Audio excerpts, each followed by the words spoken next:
पिछले चंद हफ्तों से जो स्टेटमेंट्स महाराष्ट्र के सरकार के मिनिस्टर्स और चीफ मिनिस्टर तरफ से आ रहे हैं उसको देखने की जरूरत है। और सबसे बड़ा प्रोवोकेशन तो वो सत्ता में है, गवर्नमेंट में है, और गवर्नमेंट प्रोवोकेटिव स्टेटमेंट्स दे रही है। और बड़ा अफसोसनाक है, आप देख लीजिए पिछले 4-5 दिन पुराना स्टेटमेंट उठाकर देख लीजिए, तो ये वो खुद प्रोवोकेशन किए और उनको इस बात की अपनी जिम्मेदारी का एहसास भी नहीं है कि वो मंत्री हैं, मुख्यमंत्री हैं। और दूसरी बात यह है कि आपने कई तस्वीर किसी बादशाह के बनाकर जलाए पूरे महाराष्ट्र में, कोई रिएक्शन नहीं हुआ, तो आपको तकलीफ हो गई।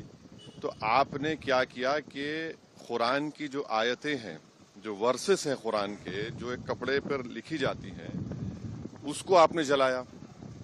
और जब ये हरकत हो रही थी तो उसी वक्त जाकर मुकामी वहाँ के जो मुसलमान और हिंदू लोग थे, जाकर कंप्लेन किए डीसीपी को कि इसको रुकवाइए। देखिए ये जो कपड़ा है जिसपे कुरान करीम के आयतें लिखी हैं, वर्सेस लिखी है, मत करिए। जलाया गया, एक्शन नहीं लिए। उसके बाद शाम में ये सब चीजें हुई। मैं उसका कंडेम करता हूँ वायलेंस का, मगर इसको टोटल देखिए आप कि जो स्टेटमेंट्स एमिनेट हुए हैं, जो स्टेटमेंट दिए गए हैं मिनिस्टर्स की तरफ से, अभी भी दिए जा रहे हैं। भाई आप रूल ऑफ लॉ को फॉलो करिए ना। आप तो भारत के संविधान पर आपने ओथ लिया है, तो आप कैसे प्रोवोकेटिव स्टेटमेंट्स क्यों दे रहे हैं आप? भाई मुझे किसी चीज कोई चीज पसंद नहीं है, आपको कोई चीज पसंद नहीं है, तो कोई भी अपनी नापसंद का इजहार कानून को हाथ में ले करेगा क्या? ये देखने की जरूरत है। तो ये बहुत गलत हो रहा है, सरकार की जिम्मेदारी है, ये सरकार की गलती है, इंटेलिजेंस की फेलियर है।